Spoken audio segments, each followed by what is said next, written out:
Stardust, Chapter 30, Part 2. 12:10 a.m., May 21st, 2015, Horgarsvite.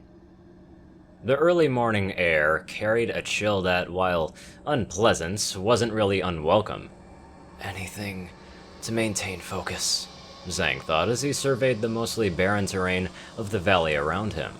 The route the strike teams had taken from the landing zone had been purposefully meandering to stay within the low depressions and shallow valleys to avoid the patrols that the Sky Rangers had reported. The potential for aliens to be lurking in the dark without the Sky Rangers' overwatch was causing no small amount of tension in the group. Zhang, however, was a pillar of calm at the head of the group.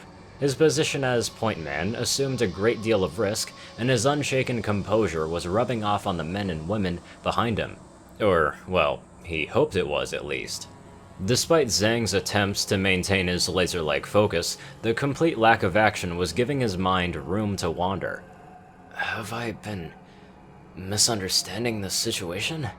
He thought as his mind drifted back to the last conversation he had with Twilight. I had thought the worst for her for what I thought was her choice. I always thought I was an excellent judge of character, but this mistake. Zhang bit down onto the train of thought. Doubt is the enemy, but denial is no better. When we return, I shall speak with the others to resolve this conflict. Any further internal debate was cut off when he caught sight of two hunched shapes at the mouth of a cave entrance. Zhang froze and raised his fist to halt the other soldiers, but before he could give any more hand signals, he blinked and found a rocky outcropping directly ahead. With practice ease, he crept up to the outcropping and glanced around the corner. Two sectoids lurked among the rocks outside of a sizable cave entrance.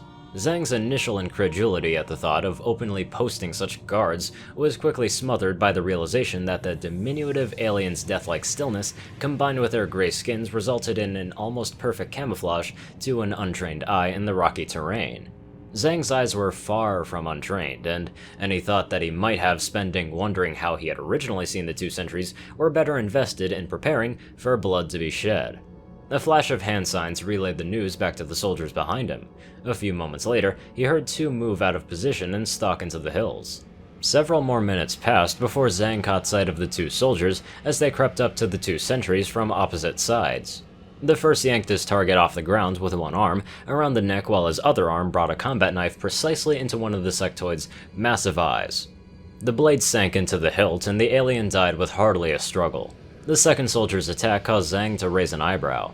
The soldier's left arm came up before chomping down like an axe onto the crown of the second alien. The alien dropped down to the ground like a puppet with its strings cut.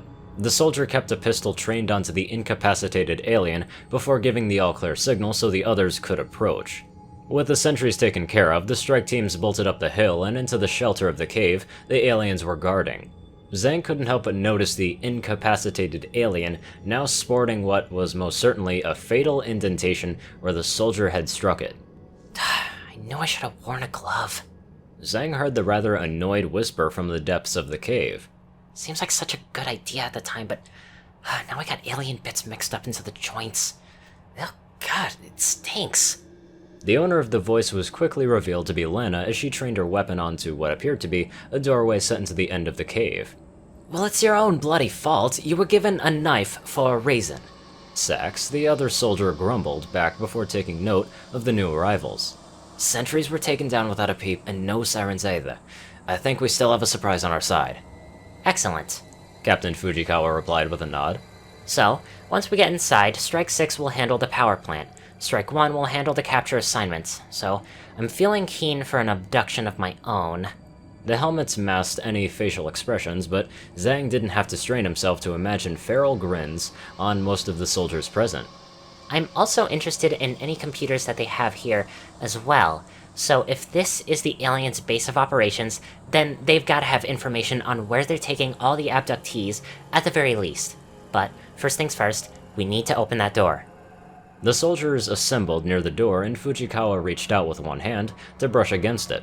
Unlike the doorways found into the alien ships, which were shimmering energy fields that dissipated when they approached, this was for all intents and purposes as a metal wall built into the stone with a small indentation within the wall to mark the entrance. No buttons or control mechanisms were present anywhere in sight, and Zhang found himself reaching for his demolition charges before the door just whooshed open of its own accord. Fujikawa hopped backward and trained her rifle onto the open doorway while letting loose a burst of Sadovos profanity. 10 long seconds passed before the captain or any of the soldiers relaxed enough to speak. Well, that was easy. Okay, we'll regroup here in 30 minutes. Radio silence until power can be shut down. Alright? Good luck, gentlemen. With that, Fujikawa raised her rifle and led Strike 6 into the unknown. "You heard the lady, we have a job to do," Drzymski said, and Strike 1 formed up to follow them in. Zhang was in the tail position this time, and he kept a wary eye onto the door before the group rounded a corner, and it fell out of sight. Strike 1 swept through the base like a murderous ghost. Alien encounters were few and far between, and were almost entirely sectoids. A significant portion of them weren't even armed or even paying attention to anything other than the wildly complex computer screens at their workstations. The operation was going just a bit, well, too well for Matt to be comfortable with it. Where are the heavies, or thin men at least? The longer we go with just fighting sectoids, the more convinced I am that this is all just a setup. Matt couldn't help but worry as he watched Lana and Sax perform their 5th consecutive double takedowns of unsuspecting sectoids. They aren't even using chameleon equipment, and the aliens are just letting themselves get slaughtered. As the last sectoid corpse fell to the floor, Strike 1 formed up and headed towards the next room. Matt and Lana took their positions on either side of the door before quick stepping around the corner with their weapons raised. The room was larger than the corridors and kiosks that they had swept through previously, with an elevated platform into the center. 4 sectoids occupied the platform, but didn't even spare so much as a glance towards the approaching humans. Their eyes were just fixated onto the device in the center of the platform, and the myriad of colors that filled the air above it. Not one to miss the opportunity, Matt began to creep up behind one of the aliens with his pistol and knife in hand. Out of the corner of his eye, he could see Lana, Sax, and Zhang mirroring his steps, and like a well-oiled machine, all 4 dispatched their targets. Sax and Zhang performed the eye-stab takedown while Matt elected to slip his own knife into his target's back. Lana dispatched her target with what was becoming a rather infamous maneuver, as before her left arm raised above her head before whipping down to strike the back of the sectoid's head. A crunch not unlike the sound of a pumpkin being smashed. That was the only sound the alien made before slumping onto the floor with a skull fracture shaped like the edge of Lana's metal hand. With all 4 aliens dead, the soldiers switched back to their rifles and began to make their way to the next door, but not before Finch took a moment to study the alien lightshow. Is this what the aliens do for fun? Well, at least they're not reading bad fanfiction onto the internet, Kato remarked offhandedly as he walked past, and Finch turned and made a gesture at the Japanese man's back. "So, are you just gonna stand there and argue that there aren't any—" The Englishman started to argue until he caught sight of Drzymski, pointing one finger at him. Right, sir. Sorry, sir," he mumbled before falling into line. The next room appeared to be storage, or like a loading area packed full of crates, and the sheer incongruity of it all struck Matt like a blow to the face. The crates were wood, and covered with numerals in English lettering, and wouldn't look out of place in any of the countless shipping warehouses that littered the earth. At least 3 dozen identical crates filled the room, with a majority lining the walls while others sat on pallets onto the floor. The question on everyone's mind remained unspoken until Strike 1 reached the end of the warehouse to confirm that they indeed were alone. "Alright, Finch, Suzuki, Yamazaki, Sax, secure the entrances," Drzymski ordered before turning to the nearest crate onto the floor. "Jenkins, pry one of those open. I want to know just what they're shipping." Aye aye, Jenkins said as she let her weapon dangle from its strap. She drove her left hand into the wood just beneath the lid and lifted.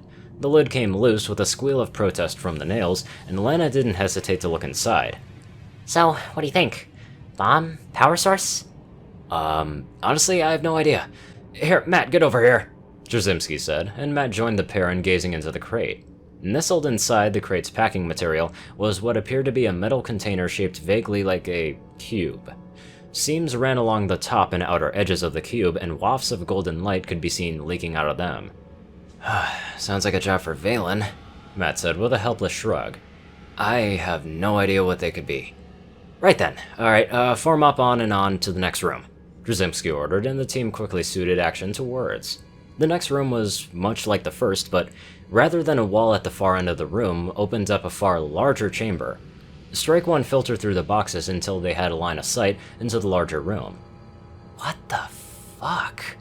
Drzymski asked with a great amount of feeling, and Matt could only agree with the sentiment. The larger room was a hangar, and the floor was littered with all sorts of debris and devices that Matt had come to expect from such facilities. The hangar itself wasn't the source of confusion. A single craft that rested onto the far side of the hangar was. The familiar shape of a Skyranger set with its wings folded and loading ramp down. Several figures could be seen pushing crates into the cargo bay. Several human shapes. Around 12 could be seen, men and women in their late 20s to early 30s, with most wearing slacks, ties, and vests. The remaining few were wearing an outfit that anyone in the strike teams could recognize instantly. XCOM, first-generation tactical armor and helmets. Just over half were armed with weapons that Matt has never even seen before. Strike 1, Strike 6 actual, do you copy? Matt heard through the radio, and he nearly jumped out of surprise. Wait, why is Fujikawa transmitting? I could have sworn that we agreed to radio silence. Drzymski signaled for Strike 1 to take cover before responding. Strike 1 copies. So, we've found what they're doing to the abductees. Some of them, anyway. Another warning flag rose in Matt's head as he took note of the captain's tone. Something scared her. Badly. There's bodies. Hundreds of them, mutilated after some kind of surgical operation. And we found out what they're doing, too. 6, actual, do you need backup? The lieutenant asked patiently. He's hearing exactly what I'm hearing, but he wants to know why she's using that damn radio. Matt thought as he peeked over the crates at the humans on the other side of the hangar. They were continuing their work, but no one had stopped and pressed a hand to his ear in the classic position of someone receiving a radio message. Negative one. We found a survivor. He ripped Rodriguez's head off with his bare hands. Fujikawa blurted out in a rush. Okay, so if you see humans, keep your guard up. They might look like us, but they aren't human anymore. They're not... Anything else the captain might have said was lost as two things happened. Drzymski took the opportunity to look over at the box at the humans at the other side of the hangar, and one of the humans on the other side of the hangar took the opportunity to open fire. A blood-red beam of coherent light crossed the distance instantly and connected squarely with Drzymski's faceplate. Time seemed to slow down as the beam vaporized everything that it hit, and Matt could only watch in horror as Drzymski's corpse fell backwards onto the floor. "Weapons free! Open fire!" Matt shouted as he brought up his lank up and fired a quick snapshot at the closest enemy that he could see. The rest of Strike 1 opened up as well in a frenzied rush to score a kill. The moment the sniper's shot rang out, a similar shout could be heard onto the other end of the hangar. "Intruders at the loading bay! Flank them!" The humans on the other side of the hangar immediately snapped into action and dispersed with enviable degree of professionalism. For the first 5 seconds, both sides traded fire before the enemy humans made their move. The volume of fire increased from the other side of the hangar, and Matt had to duck down to avoid being incinerated under the torrent of laser fire, but not before he caught sight of 2 humans sprinting out from cover and leaping 30 feet upwards and onto the catwalks above the hangar. Wait, how the hell did they do that? Matt gaped before having to press himself further into cover to avoid fire from this new angle. "Finch, rocket the catwalks, covering fire!" Matt shouted as he suited action into words and began to pepper the unloaded crates with lank fire before falling back into cover to reload. The satisfying sound of an explosion followed by screams was the only indication that Matt needed to know the Englishman had hit home. Less welcoming was the reply he heard, shouted from the opposition. "Rocket their position now!" Matt couldn't restrain himself from letting loose a string of profanity as he rose to try and shoot whoever was going to rocket their position.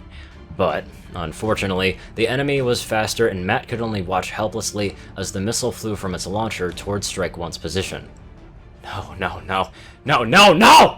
Matt screamed in his mind as he watched the rocket cross the distance. "They're all gonna die again, and there's nothing I can even do!" Don't think of what can't be. Think of what you want to happen, and it'll be. No, stop! The faintest of golden auras caught the rocket, and it stopped dead in its tracks as though it had hit a brick wall. It crumbled and detonated prematurely, but the searing spike of pain in Matt's head prevented him from doing anything other than falling back into cover. Jenkins, Sax, flank them using your chameleon gear. We'll cover you! He growled through clenched teeth while he suited action into words again.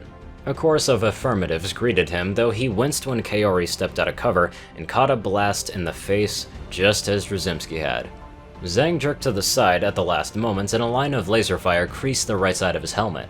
A surprisingly thorough string of Chinese FMETs could be heard as he ripped his helmet off, closing his eyes, and fired his Lank. Zhang's connected with a piece of cover on the opposite end of the hangar and was immediately followed by one of the humans falling over with a neat hole drilled into his head. Again, Zhang fired with similar results before being forced back into cover.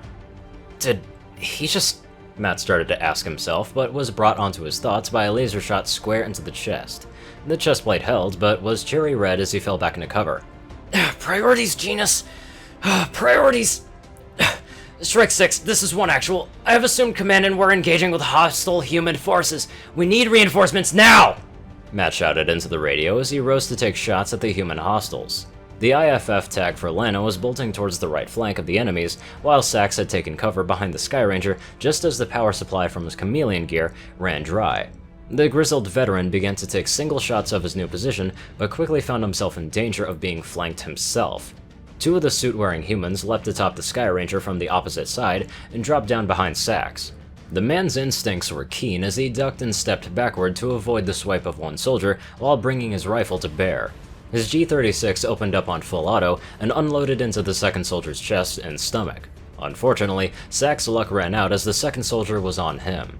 One glove fist connected with the soldier's helmeted head and sent him into the side of the Sky Ranger where he dropped like a puppet with its strings cut. The enemy human raised one boot and brought it over to Sax's head, but the killing blow was halted by a flurry of heavy laser fire from Finch. The second enemy, the one had taken a 2-second full auto burst in the chest from Sax, slowly began to rise despite the massive amount of blood coating his chest. Stay dead! Matt thought as he lined up a headshot onto the recovering enemy, and he put 3 shots into the stubborn enemy before he was certain that he would stay down. Matt caught sight of the 2 more things farther into the hangar, and time slowed as he caught sight of a sniper leveling up a long rifle directly at him. His helmet lacked any sort of zoom function, but in his mind, he could almost see the sniper's eye into the scope, and he lined up the perfect shot. That shot would never come as the second thing that Matt saw with Lana's IFF tackling the man to the ground. 1 actual, this is Strike 6. We're nearby. I think we'll be coming into the hangar from your right. Watch your fire! Fujikawa said, and Matt could only grin in response. Copy that, Strike 6. Be advised that the enemy has lasers and explosives. Matt quickly updated the other strike team as he saw them enter the hangar. 2 soldiers were immediately cut down by a torrent of laser fire before they could get even into cover, and Matt cursed before shouting, Strike 1, advance! Matt burst out of cover and made a beeline for the Sky Ranger. Several others fell in beside him, and he glanced over his shoulder to confirm just who had made it. Finch, Sang, where's Kato? Matt's gaze retraced their steps before settling onto a mangled corpse halfway between their starting point and the Sky Ranger. Oh, okay. Alright, Finch, I want you onto this corner providing covering fire. Do not let them flank Strike 6. Zhang, you're with me! A pair of confirmations came from the 2 as Matt rounded the corner with his Lank raised, and with Zhang close on his heels. The high-pitched pulsing whine of the heavy laser drowned out all other noise of the pair advancing onto the miniature maze of crates and moving equipment at the base of the Sky Ranger's ramp. The pair came across a full squad of the enemy humans that were in the process of suppressing and flanking the newly arrived Strike 6. Matt and Zhang were quick to return the favor, and their first 2 shots were perfect crowns onto the 2 rearmost soldiers. The second and third enemies fell to double taps in the back, and Matt was just about to move on to his third target when a hidden enemy leapt to the box beside him and landed with arm's reach to his side. Matt's mind snapped back to his close combat training as he saw his enemy draw a knife and swing at him.